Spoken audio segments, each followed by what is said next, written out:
Buenos días. Para mí es un honor presentar a la doctora María Luisa García Betancourt. Ella es licenciada en Física por la Unidad Académica de Física y maestra en Ciencias Nucleares por el Centro Regional de Estudios Nucleares de la Universidad Autónoma de Zacatecas. Obtuvo su doctorado en Ciencias Aplicadas con especialización en Nanociencias y Nanotecnología en el Instituto Potosino de Investigación Científica y Tecnológica. Ha realizado estancias de investigación en instituciones de renombre como Penn State University, el Instituto de Física de la UNAM, el Instituto de Investigación en Ciencias Nucleares y el Centro de Investigación en Materiales Avanzados de Chihuahua. Su campo de especialización abarca la nanoquímica, donde investiga la síntesis, caracterización y aplicación de nanomateriales, con un enfoque en la remediación ambiental y en energía. Colabora activamente con el Cuerpo Académico Física y Química del Ambiente, investigando la aplicación de materiales de carbono en tecnologías sostenibles. La doctora Betancourt ha publicado 31 trabajos de investigación, acumulando 1025 citas en total.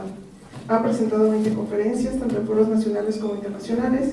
Ha dirigido tesis de estudiantes de licenciatura y maestría, consolidando su labor en la formación de recursos humanos y su compromiso con la academia.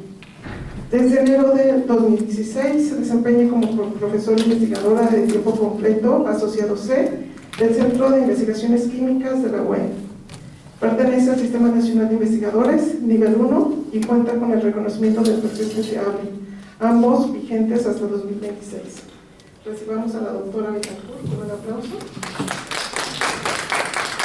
Muchas gracias por la presentación. Buenas tardes a todos. Es un gusto volver a estar aquí. Cuando llegué estuve aquí también con otros seminarios, con las investigaciones de aquel tiempo. Y esto es lo que he estado realizando, bueno, publicando en los últimos años, porque la investigación que luego vas haciendo se publica tiempo después. Entonces lo que estamos haciendo ahorita pues lo vamos a divulgar en algunos años. Y entonces es un recorrido, en resumen, de algunos de los temas que son relevantes para el enfoque de nanomateriales, nanoestructuras y sobre todo aplicaciones, algo en remediación ambiental. Este es el contenido. Una introducción, una línea del tiempo de esas publicaciones, nanoestructuras inorgánicas y orgánicas, nanoestructuras de carbono, aplicaciones y algo sobre el grupo de trabajo. A manera de introducción es básicamente pues ¿por qué estudiamos la nanotecnología? Es una pregunta y bueno, son varias las razones. Resumo algunas de ellas por acá. Tenemos en nuestras manos una oportunidad de innovación, de obtener productos nuevos basados en una tecnología emergente con alta eficiencia. Entonces, esto va a transformar varios campos porque la eficiencia, los materiales, es mejor que los materiales en bultos. El bulto va a ser todo lo que conocemos, pero al reducir el tamaño, pues las propiedades cambian. Y sobre todo porque es investigación interdisciplinaria, o sea, donde todos los campos convergen y se complementan los conocimientos y las teorías para tener transferencia de tecnología. En este sentido, es importante formar a la gente. Tal vez todavía no tenemos muchas carreras, o también aquí en la universidad todavía no se nota mucho el impacto, pero poco a poco en todas las carreras tiene que haber un enfoque en este campo de la nanotecnología, porque retomando este artículo de hace 2 años, donde abordamos diferentes puntos, pero uno muy importante es la toxicidad.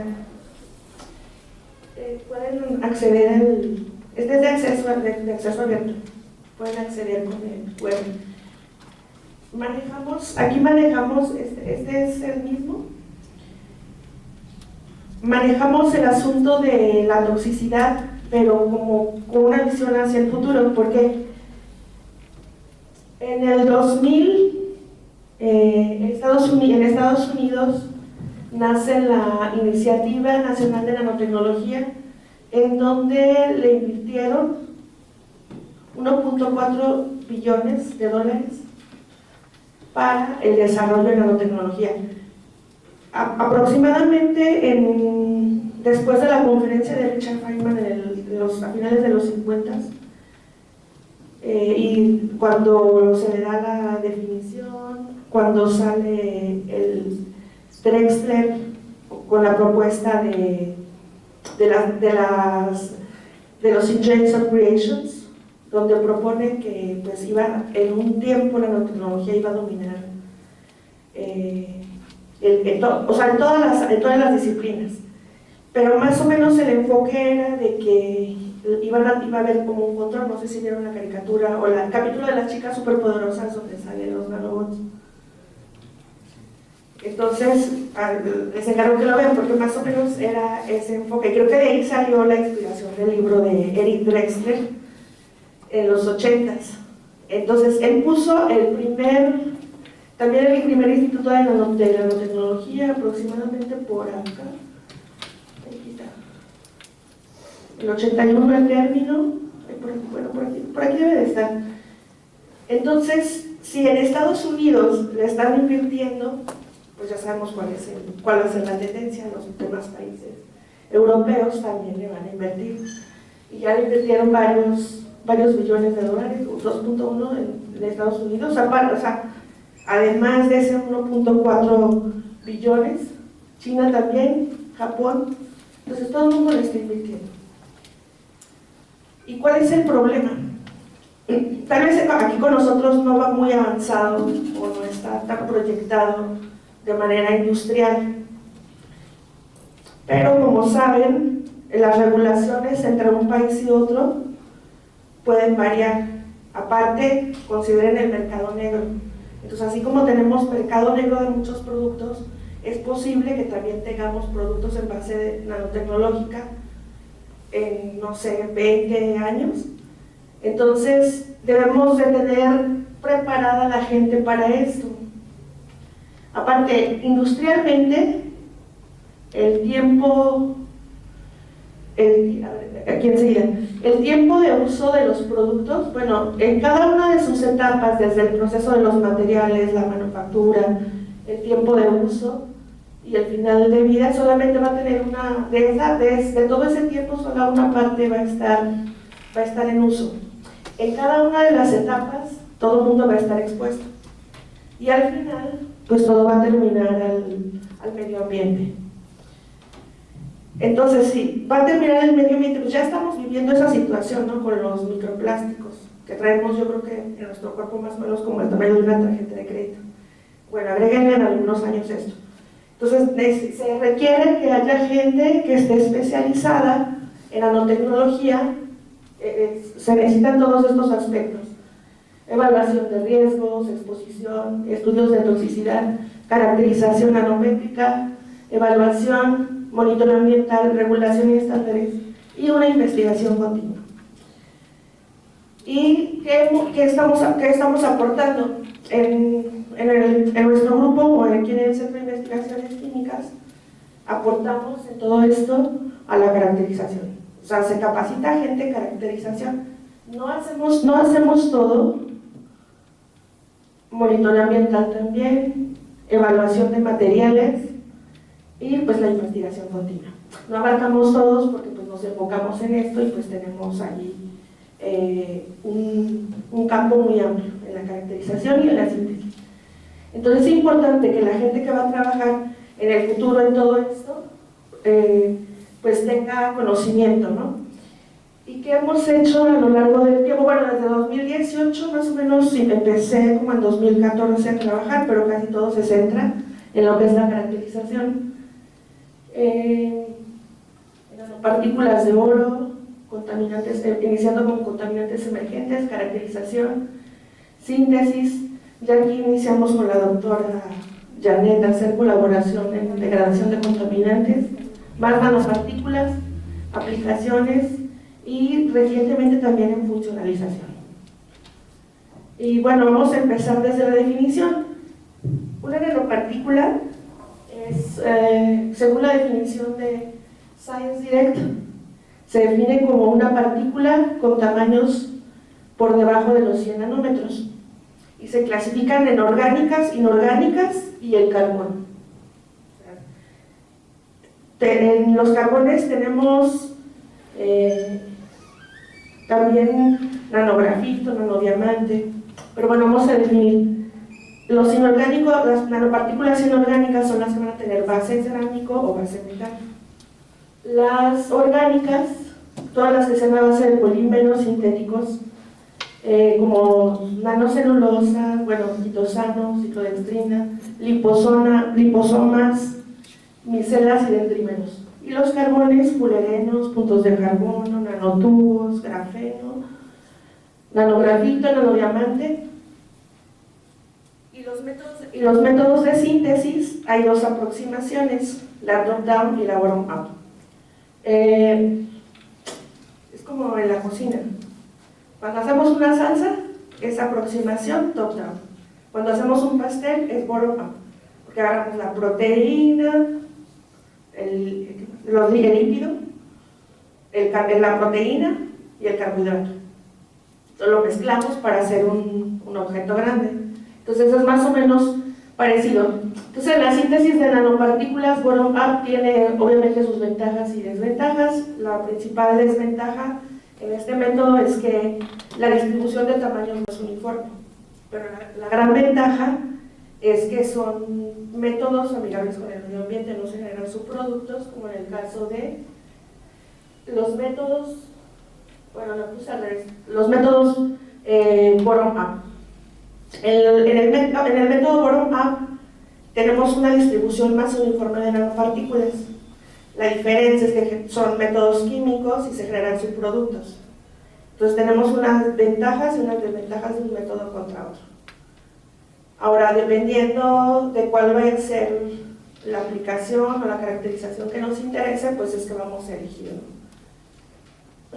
Como ejemplo, por ejemplo, los carbones, top-down, se delamina el grafito para obtener grafeno, o se sintetiza a partir de algún precursor molecular para que se descomponga y crezca un objeto más grande como un nanotubo. Ese es el bottom-up. Y en cuanto a nanopartículas inorgánicas y orgánicas, ejemplos de síntesis de bottom-up, que era de abajo hacia arriba, tenemos este trabajo, bueno, son del mismo documento, me parece. Son implantación de iones en un acelerador de partículas. Se produce una película cerca de la superficie de iones que atravesaron un sólido que era un cristal de zafiro, utilizando energías de megaelectronvolts. Después de un calentamiento hay una formación de las nanopartículas y la película sigue estando ahí, pero ahora es de nanopartículas. Una segunda irradiación con silicio, pero con mi soporte inclinado, hace que estas nanopartículas se elonguen.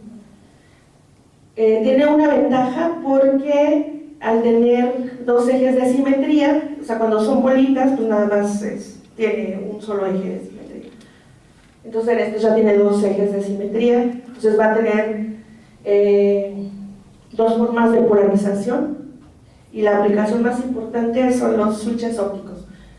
Tomo una longitud de onda, lo roto 90 grados, tengo otra longitud de onda.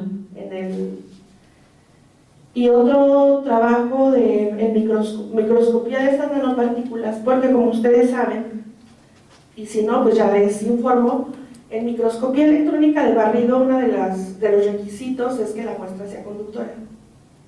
Y este tipo de muestras pues no era conductor, porque como les dije era zafiro, es un dieléctrico. Entonces, aquí ya se elaboró con muy poca resolución la imagen, pero bueno, se logró aproximar un poquito a la película.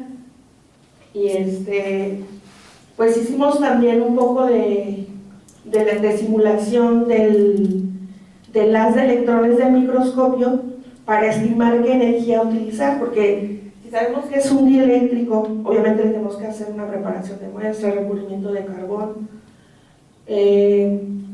Tenemos que más o menos estimar cuánto debemos qué energía debemos utilizar en el microscopio. También, bueno, casi este trabajo era de puras cosas que no se deben de hacer.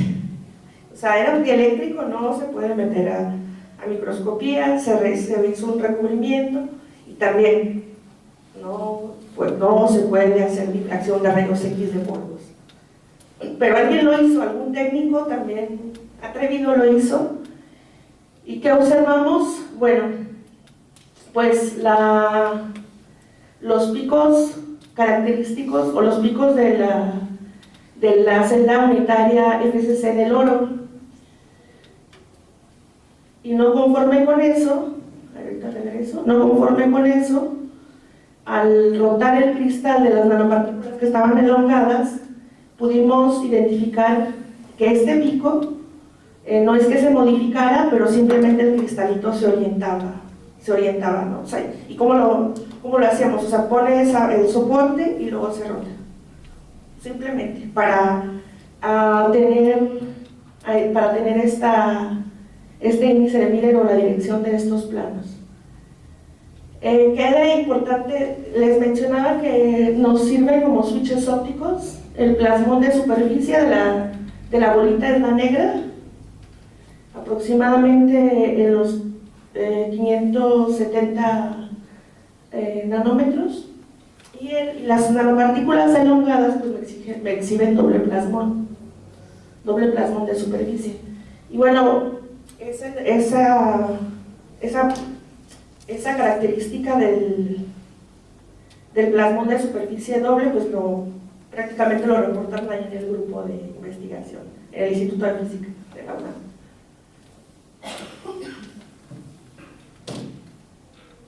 Bueno, ¿qué es el plasmón superficial? A ver, alguien ya se lo debe saber de memoria.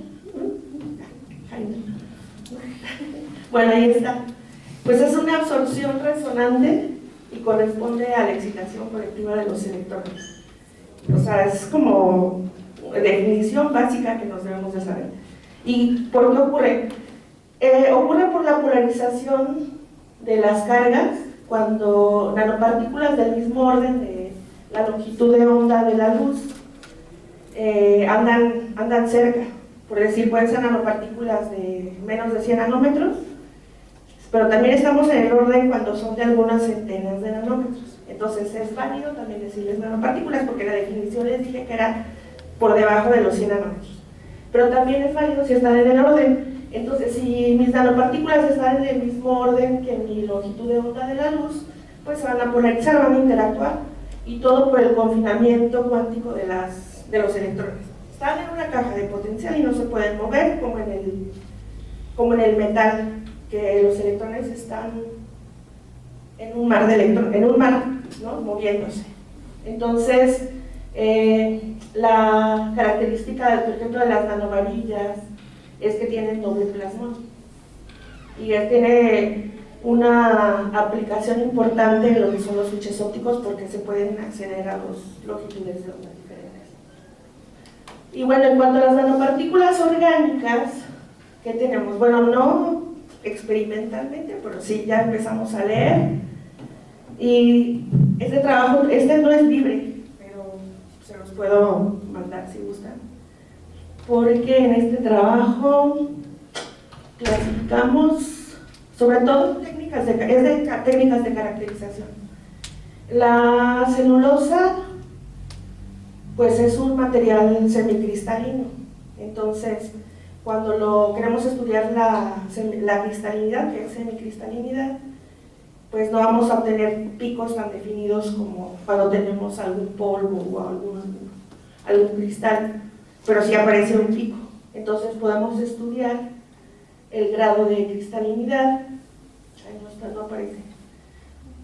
Y además podemos identificar de qué tipo de celulosa estamos hablando. Hay dos tipos, la triclínica y la monoclínica. Y nada más tiene que ver cómo se acomodan las cadenas de la base principal.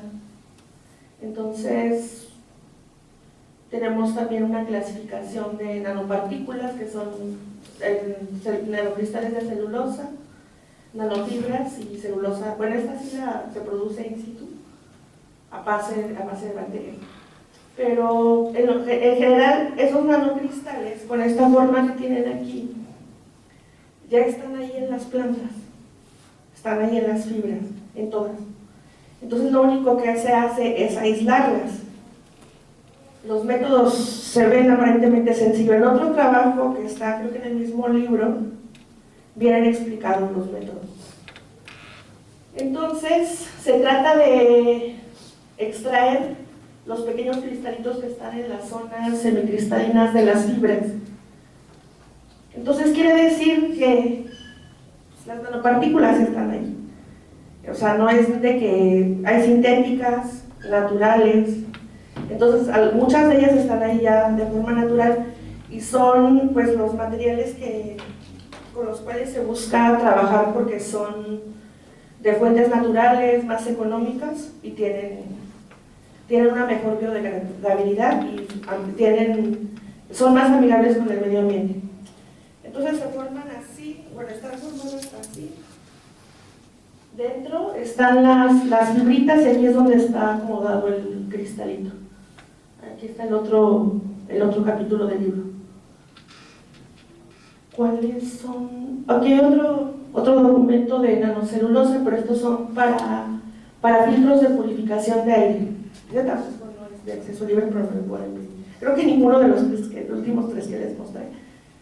Pero si les interesa, pues me lo pueden pedir. O sea, les digo, ahorita la ventaja es que en cada uno de los procesos, en la síntesis y en la aplicación, cada uno de los procesos sean amigables con el ambiente, desde que se inicia hasta que terminamos. Ya tiene un nombre y lo van a escuchar próximamente. Lo van a seguir escuchando, lo van a escuchar, pero ya se los voy diciendo. Es la economía circular. Entonces, o métodos circulares. ¿Qué quiere decir? Que en cada uno de los pasos minimizamos de todo. Poca energía, contaminamos menos. Entonces, ese término lo van a estar ya escuchando próximamente en diferentes procesos. Ahora, la definición de nanoestructura, porque no es lo mismo, nanopartícula. Bueno, pero al final van a ver que todos tienen algo en común, que sean menor a 100 nanómetros.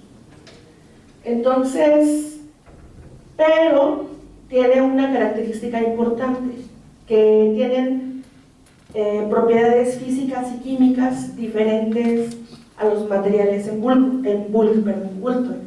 lo digo en inglés, en bulto. El bulto pues es la materia y nano lo que sea, pues es nanopartículas, nanoestructuras, nanomateriales. Entonces al otro lo vamos a llamar el bulto. ¿Qué más? Tiene una clasificación. Hay diferentes clasificaciones, pero esta, por ejemplo, puede ayudar a identificar cuáles de ellos, cuando escuchen hablar de low dimensional, baja dimensión, se está refiriendo a 0, 1 y 2D. 1D es que, o sea, si consideran los ejes X, Y y Z, 0D es que en sus 3 direcciones es menor a 100 nanómetros. En 1D, en 2 de sus direcciones es menor a 100 nanómetros y en 2D solo en una dirección es de 100 nanómetros. Entonces tenemos fullereno, es X, Y, Z, es menor a 100 nanómetros, este nada más. A lo largo, en una dirección ya no es nano, o sea, puede llegar a ser hasta microscópico porque hay nanotubos muy largos, pero en 2 de sus direcciones sí es nanométrico. Grafeno, por ejemplo, ¿no? Y otros, pues ya tenemos diamante, grafito, el biocarbón. Entonces, ellos tienen en particular, bueno, el diamante, pues tiene un arreglo de carbonos que están enlazados con otros 4 vecinos. Entonces, ellos Por ejemplo, el grafito sí está compuesto de capas apiladas de grafeno. El biocarbono también, pero como el biocarbono viene de la celulosa, o sea, la estructura que les mostré se regenera para formar un arreglo como este. Por ahí de pronto tenemos nuestra propuesta de cómo es que está pasando, o sea, como de la forma molecular que tiene la celulosa y la nanocelulosa, y al estar en una atmósfera inerte se van acomodando los anillos hexagonales de carbono. ¿Qué más? Pero sigue siendo desorganizado, no tan ordenado como el grafito. Para llegar al grafito pues se tendrían que usar temperaturas elevadas. Y bueno, básicamente me centro en los nanotubos porque en los trabajos son los que se han empleado o los que se han aplicado. Entonces, ¿qué son? Bueno, ya vimos que es una nanoestructura de una dimensión. Tiene propiedades únicas debido a su arreglo sp2 de los carbones. Son ligeros. Ahorita para que sigan las redes sociales, pero hay un chiste de nanotubos. Que porque nunca están tristes, que porque son ligeros, o sea, siempre están ligeros. Entonces, ahorita les digo la red social para que nos sigan. ¿Qué otra? Bueno, entonces, ¿qué aplicaciones tenemos? Bueno, este trabajo por la doctora Janet, que es de fotocatálisis. ¿Por qué el azul de metileno? Básicamente, pues, el azul de metileno es muy amigable para estudiar las propiedades fotocatalíticas de los nanotubos, y pues es similar a otras tintas que son utilizadas en muchas de las industrias. ¿Qué más? Se alcanzaron fotodegradaciones hasta del 100%. Otro trabajo, este es un trabajo, es una tesis de licenciatura, y pues lo que se hizo, pues es que en la pandemia de pronto no teníamos la oportunidad de trabajar en el laboratorio, entonces utilizamos lo que es bibliometría para estudiar el tema. Entonces salió un trabajo muy bonito, la verdad, muy amplio, que estaba muy extenso, pero al final quedó más o menos ya decente, ¿no? Ahora, ¿qué de importancia tiene la bibliometría? Pues es que vemos cuál es la tendencia de la investigación. Vemos que una de las preguntas siempre era, ¿por qué otro trabajo de azul de metileno? Pues, una ya les mencioné de que el azul de metileno pues, se utiliza como un modelo para estudiar las propiedades fotocatalíticas del nanotubo. Entonces, aquí lo que ayuda de pronto también pues, es el presentar el mecanismo del proceso de fotocatálisis. Este sí es de acceso libre. Entonces, el azul de metileno pues, tiene representatividad, se detecta fácilmente a la vista, entonces tiene todo para poder estudiar, estabilidad, y tiene una reproducibilidad y pues también una toxicidad controlada que puede representar a otros colorantes. Bueno, ya les mencioné el ejemplo, que es parte del grupo de trabajo, pero bueno, vamos a ver, ¿qué estudiamos actualmente? Pues ahí seguimos estudiando, transformando esto a esto. Entonces llamamos el laboratorio más darks, ¿verdad? Más darks, o azul. Entonces todos ellos están transformando diferentes residuos de plantas hacia lo que es biocarbono. Cada uno le hace su tratamiento. Elvia, bueno, también ya con el azul, ¿verdad? Con el azul. Dayana también con el azul. O sea, no sé si me olvidé el meme ya lo voy a poner ahí, que decía que tengo 1.000 maneras de hacer un artículo de investigación. El doctor Strange. Pero esa es la investigación, ¿no? O sea, cada vez vamos aprendiendo más y vamos profundizando más, pero de todos modos tampoco no es lo único que hacemos. Lo que les digo, lo nuevo no está aquí, va a estar en el Congreso, que son los trabajos de los estudiantes. El nitratos, Rebeca medicamentos, o sea, son colaborativos del cuerpo académico. Y también Dayana, el maestre, lleva 3 artículos. Entonces, lo trabajamos el año pasado porque una de las enseñanzas de porque no lo mencioné ahí, de la nanotecnología ancestral, es tener a las nanoestructuras más o menos bajo nuestro control. O sea, no vamos a traer por allá el nanotubo corriendo, ni la nanopartícula, porque tienen pues sus efectos toxicológicos. Entonces, la enseñanza es que estén embebidas en algo o estén en una matriz. Y una manera de hacer una matriz es hacer un material jerárquico. ¿Qué es un material jerárquico? Pues que va a contener, que es grande, pero que dentro de sí tiene nanoestructuras. O sea, ese es un ejemplo de un nanomaterial de carbono tridimensional, pero que está compuesto o que está armado como un Lego por nanoestructuras. Entonces no van a andar ahí por la vida. Además, esta manera me incrementa las posibilidades y las aplicaciones. Por ejemplo, en este trabajo, que es la tesis de maestría de Dayana, pues dice unpublished. Les digo, son los trabajos no tan recientes, no los de ahorita, pero sí que ya están en proceso de ser reportados. Hicimos una estructura jerárquica con biocarbono, con hierro. Pues la idea es ponerle nanotubos, pero no alcanza, no tenemos la suficiente alimentación de carbono para generar nanotubos, pero sí obtuvimos corchel rellenas de hierro. O sea, son cebollas, son bolitas, son cebollas, pero esas cebollas o esas bolitas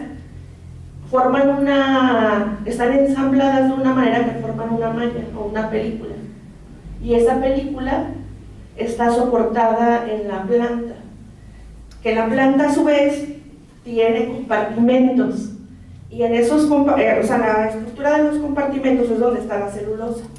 Esto es de un tallo, entonces los tallos casi todos tienen esta estructura con compartimentos. Entonces hacemos escala macro, micro. Esta sí se alcanza a ver en el microscopio óptico. Esto no, ya no. Escala micro y escala nano. O sea, tenemos las 3 jerarquías en un material. Entonces, mis nanopartículas no andan por la vida de sueltas. Están soportadas en mi material de biochar. Y bueno, este es ¿qué es? Es olote de caña, que es con la remoción de diferentes medicamentos, que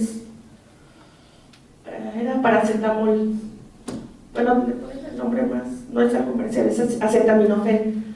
Entonces, pues sí alcanzó áreas superficiales haciendo un tratamiento posterior para hacer carbón activado, aumenta el área superficial y con buenos porcentajes de remoción en poco tiempo. Arquímedes, con el doctor Mario Murillo, él está removiendo el BPS, bisfenoles. Son los nanotubos que estos sí no los producimos aquí, porque en el sistema no tenemos la suficiente alimentación de carbono, porque acuérdense que usamos residuos y no necesitamos toda la alimentación de carbono. O sea, simplemente rellenamos el tubo, puede salir 1 gramo o 2 gramos de material, pero con eso es suficiente para investigar lo que necesitamos.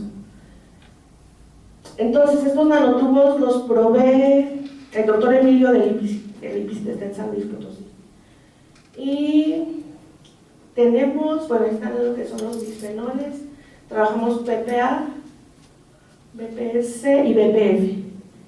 Pues son sustancias químicas que están en muchos productos, pero pues al final resultan contaminantes emergentes porque ninguno de los procesos que se le dan al agua lo remueven. O sea, el último procedimiento que se tiene que hacer pues ya es con materiales como de este tipo, ¿no? Nanoestructurados para tener una buena eficiencia.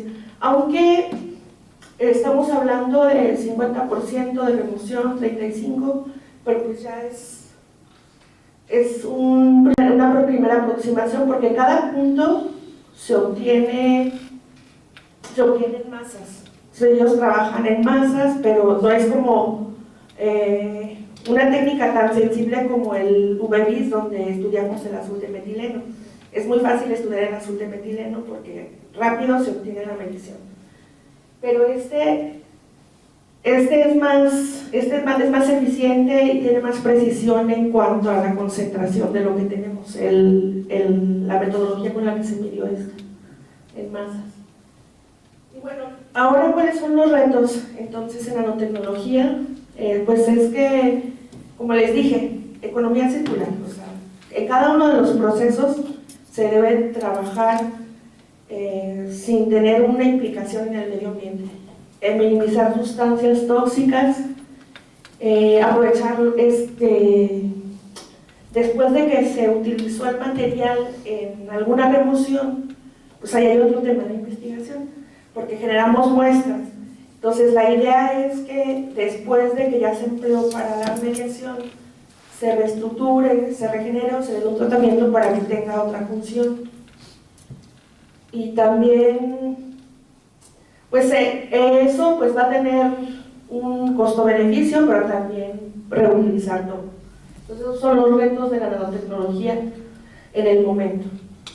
Al inicio, aquí en el ciclo le puse el título a mi investigación de nanotecnología sustentable. Entonces hemos estado trabajando por ahí, trabajamos también en otras aplicaciones. ¿Qué más? Nuevas nanoestructuras que vamos a mostrárselas posteriormente. Entonces lo importante es pues seguir formando, preparando gente para el futuro, porque se nos viene una era del avance nanotecnológico en el mundo, pues algo nos va a tocar. El grupo de trabajo, al IPC, la Universidad de las Américas Puebla, el Instituto de Física, la NEM, LINAM, Laboratorios Nacionales, este es el del SIC, este es el del IPC, nuestros técnicos. Y pues, por mi parte sería todo después de esta perspectiva en nanotecnología. Por favor, los invito a que nos sigan en las redes sociales. Nació hace 15 días, hace 8 días, ¿verdad? Sí, ya tenemos más de 100 seguidores. Es Nanorevolución UAM. Por favor, entren a Facebook y nos siguen. Estamos sacando algo casi cada tercer día. Al menos publicaciones de esas tenemos más. En TikTok es Nanoexploradores y en Instagram también es Nanorevolución. Y pues ahí está la extensión, es 6014, mi correo. Y ya, pues si me buscan en Google, me van a encontrar en ResearchGate y en LinkedIn. Y bueno, mi Facebook personal, pero es que luego ahí hay muchos memes. Bueno, ese también tiene memes, pero son científicos y chistes. Y bueno, pues agradezco mucho a la doctora Marisol por la invitación. Muchas gracias.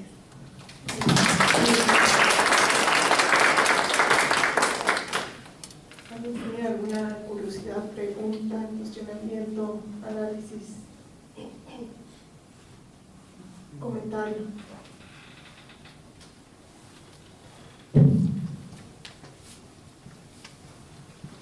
Gracias, doctor. Buenas tardes, doctora. Buenas tardes. Mi pregunta va sobre la parte de switch ópticos que dijo al principio. ¿Han continuado con su investigación en esa área, como por ejemplo el desarrollo de MEMS ópticos o algo de esa área? Sí, bueno, yo trabajé con la doctora Alicia en el Instituto de Física y sí sigue la investigación y precisamente son eso. Lo que sí, bueno, la doctora Alicia, pues fueron los que encontraron esta manera de lograr las partículas con el acelerador, con el electrón en el que está en CU. Entonces, pues variantes de soportes hay. Y no sé ahorita exactamente cómo vaya, pero seguro que sí ha avanzado. O sea, nada más que este método de síntesis de nanopartículas también es amigable con el medio ambiente. Y es un método bottom-up, pero es un procedimiento físico. O sea, se requiere mucha energía para meter un ion a otro sólido. Entonces tienen variantes de diferentes blancos, de diferentes iones, silicio, oro, plata, platino. Más o menos, ¿cuánta energía estamos hablando? 40 megaelectronvolts. Muy alto. Sí.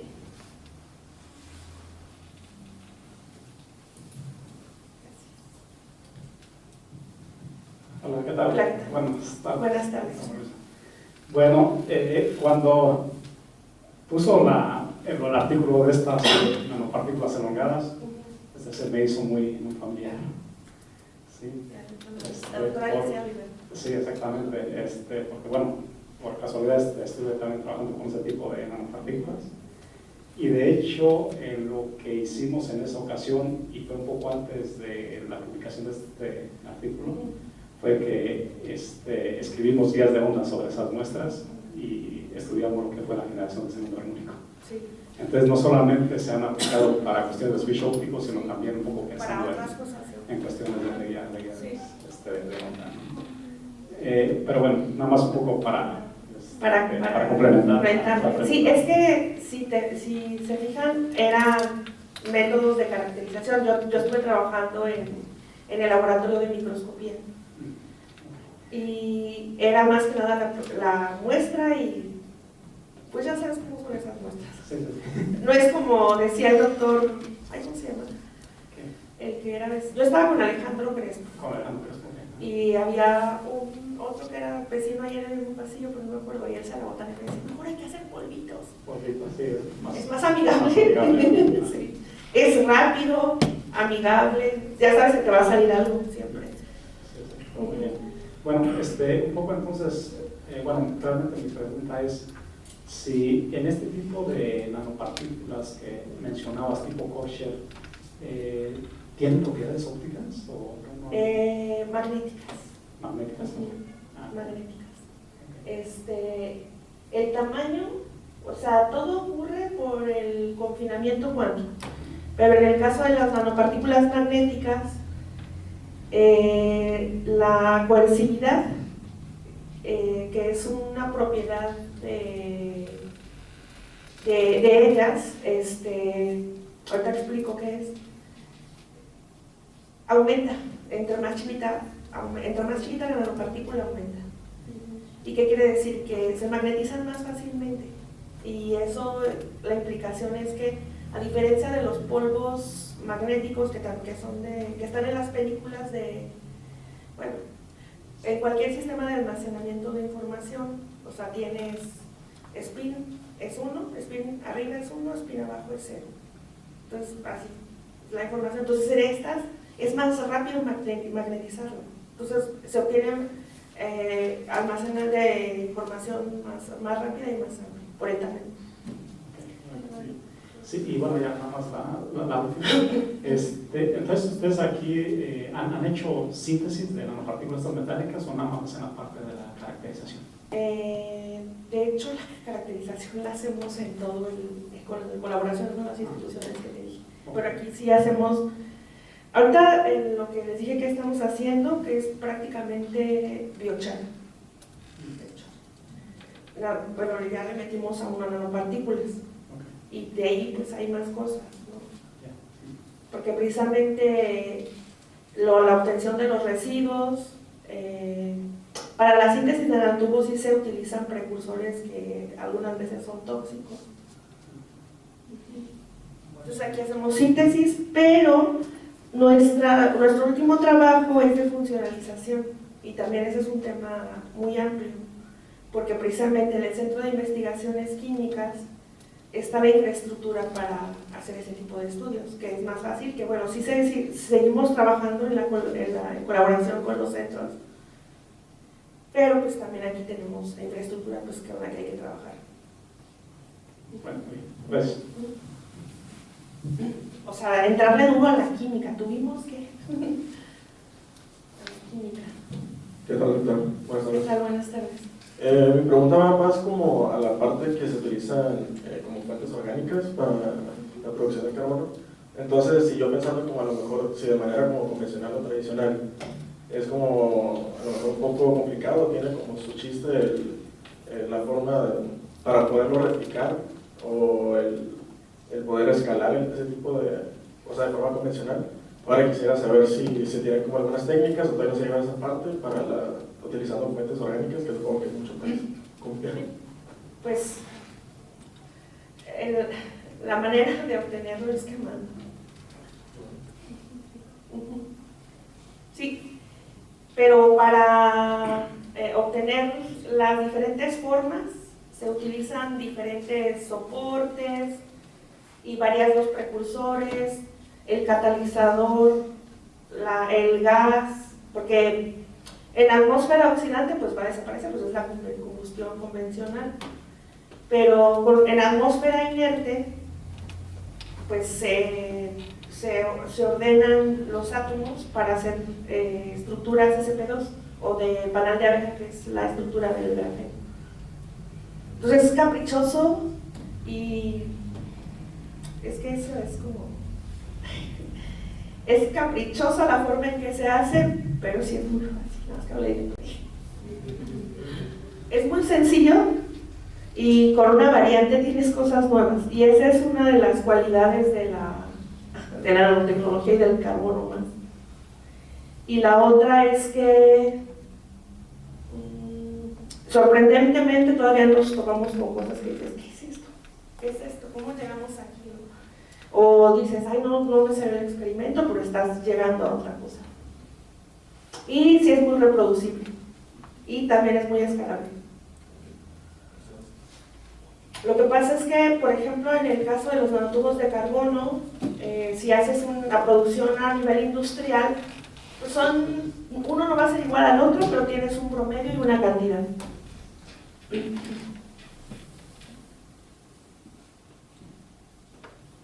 Hola doctora, mi pregunta es, ¿degradó el azul de metileno? ¿Cómo midió esa degradación? ¿Por absorbancia o por carbono orgánico total? No, por UV-Vis. Color, Porque, por ejemplo, yo trabajé también con nanopartículas, pero con un colorante tipo ASO. Y me di cuenta que en la absorbancia con UV-Vis, por ejemplo, me decía que ya tenía el 90 y tantos % degradado, pero cuando hicimos el carbono orgánico total, ahí decía que no, que teníamos como el 60 y tantos %. Sí, había una diferencia muy grande. ¿Había una diferencia? Sí. Ok, pues no lo hemos explorado, ¿verdad? No. Doctora Yanni? No. Solamente la reproducibilidad y con un blanco, el oscuro, todo. Ok, Gracias. sí.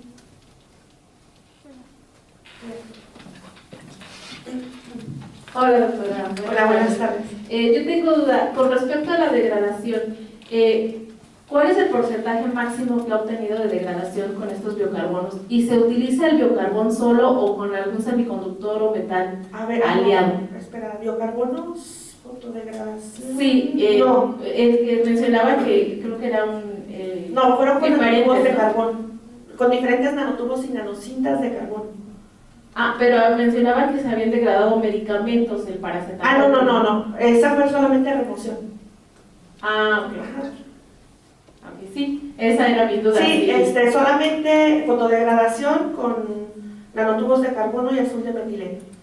Ya lo intentamos con el biochar y algo nos salió mal, pero al final no fue mal. Pero lo hicimos en forma heterogénea, pero no es muy homogéneo. O sea, como en el caso de los nanotubos, heterogénea es que está fijo y que, o sea, no se está moviendo, o sea, simplemente está, pero lo que sí observamos es que no es tan, o sea, cuando están en agitación o en movimiento es más fácil todo, o sea, desde la remoción, pero con el biochar no es tan fácil, tiene que estar en movimiento. Ok, no Pero ahí encontramos otra, no, sí la hicimos, pero fija, no se mueve, no está en movimiento, y como no está en movimiento, se puede confundir la fotólisis con la absorción y con la fotodegradación en el material. Y de ahí no hay eficiencias tan altas como con los nanotubos de carbono, por ejemplo. El nanotubo de carbono es solo. ¿Cómo? Solo para degradar. No tiene algún semiconductor. Pues es que es un semiconductor. Bueno, es que eran diferentes tipos.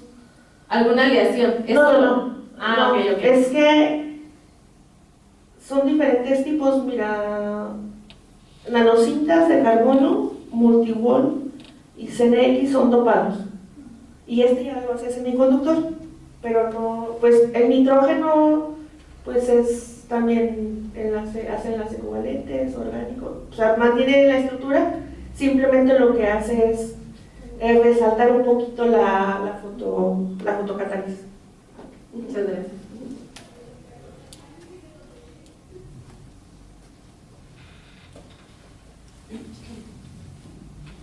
Luisa, muchas gracias por la presentación. Yo tengo una duda un poco general, pero te escuché hablar de la toxicidad, ¿no? De los materiales. Eso lo mencioné, ¿verdad?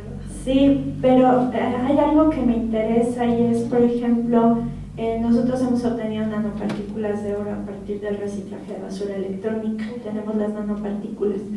Y una de las aplicaciones también dentro del mundo que se le da es el área de la medicina y la cosmética. Entonces, por ejemplo, en medicina se utiliza para el tratamiento de cáncer y en la cosmética, pues particularmente el oro por las propiedades antioxidantes. Pero, y esa es un área que a mí me interesaría cómo empezar a estudiar. Pero lo que me preocupa un poco es esto, ¿no? Si tú tienes conocimiento del efecto que tiene estos materiales en la cuestión de salud al ser nanoestructurados, o si al estar ya soportados en algo más el efecto es diferente. Bueno, voy a hablar en partes, haciendo como un recorrido histórico. El que las obtuvo por primera vez fue Faraday y le llamaba un líquido de rubí, porque obtenían la suspensión y era roja, y se la tomaban. Y no se morían, bueno, sí se murieron. Y entonces estamos hablando de siglo, ¿qué fue?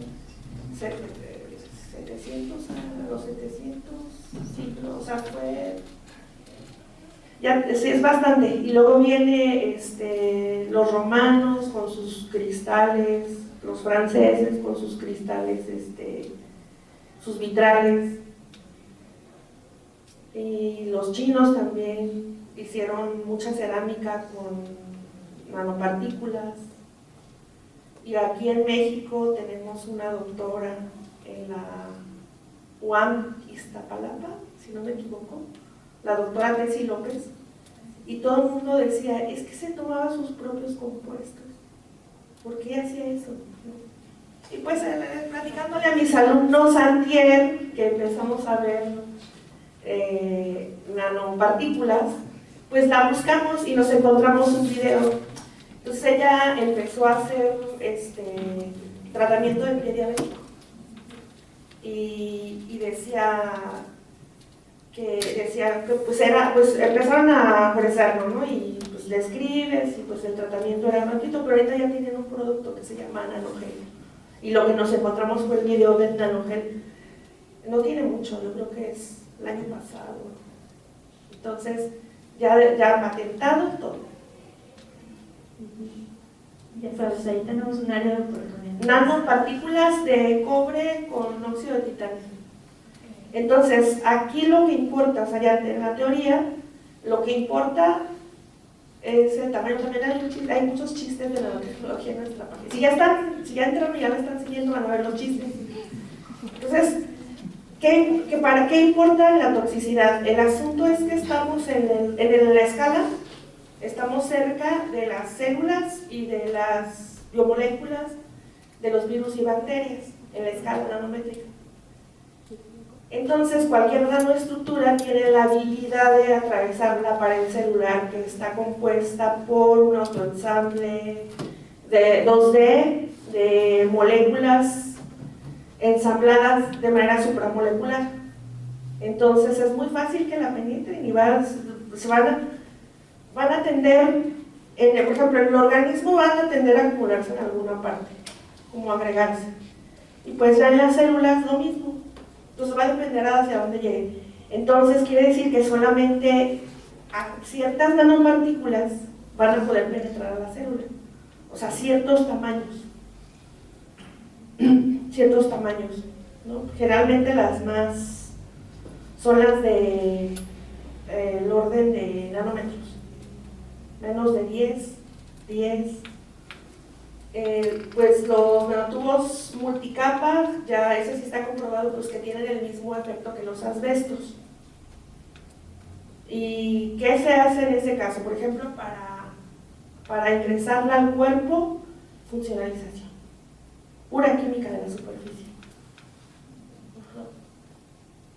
Las estructuras de carbono, dopaje, que lo haga, que minimice la toxicidad. Por ejemplo, una opción en este caso pues es el nitrógeno, y es muy amigable y lo tenemos de varias moléculas o biomoléculas, de moléculas orgánicas. Sí, o sea, yo veo una nueva molécula genética y digo, yo la quiero, pues no puedo abarcar todo. Yo la quiero para dopar. Muchas gracias. Yo me voy a atrever a hacer una pregunta. Sí, está bien. Ahorita que hablaron del efecto fisiológico, me he preguntado si en las vacunas, ¿tú sabes si en realidad colocaron grafeno? No creo. ¿Tú crees esa A ver, especulación? ¿cuál es la Las últimas, las de COVID. No creo. Bueno, y esa era una pregunta. Y la otra, acerca de la economía circular o los procesos circulares que comentabas, si podrías hablar un poquito más. Es que, por ejemplo, en todo el proceso, aquí tengo, bueno, aquí no lo tengo como tal en un proceso cerrado.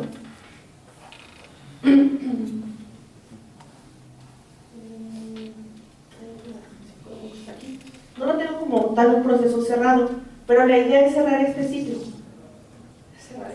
Cerrar ciclos. La idea es cerrarlo, o sea, que cuando yo empiece en esta parte y llegue a esta, o sea, que yo tome quieto y que me siga sirviendo, entonces es lo que se hace en el proceso circular. Pero en cada uno de los pasos debe de tener una metodología sustentable. Usar residuos, pero que en el proceso no contamine el ambiente o minimice el uso de energía. Y luego que cuando, por ejemplo, aquí el caso es el proceso de materiales para la manufactura, pero, por ejemplo, en nuestro caso, que sería este mismo proceso, pero a nivel de laboratorio, que en cada uno de los pasos, material, procesamiento, aplicación, y tiene un destino final, pero que no termine ahí, sino que se siga utilizando o transformando para otro uso. Y en cada uno de los procesos utiliza una metodología de esa manera, sustentable.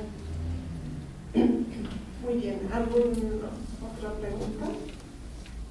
Entonces agradecemos a la doctora. Muchas gracias.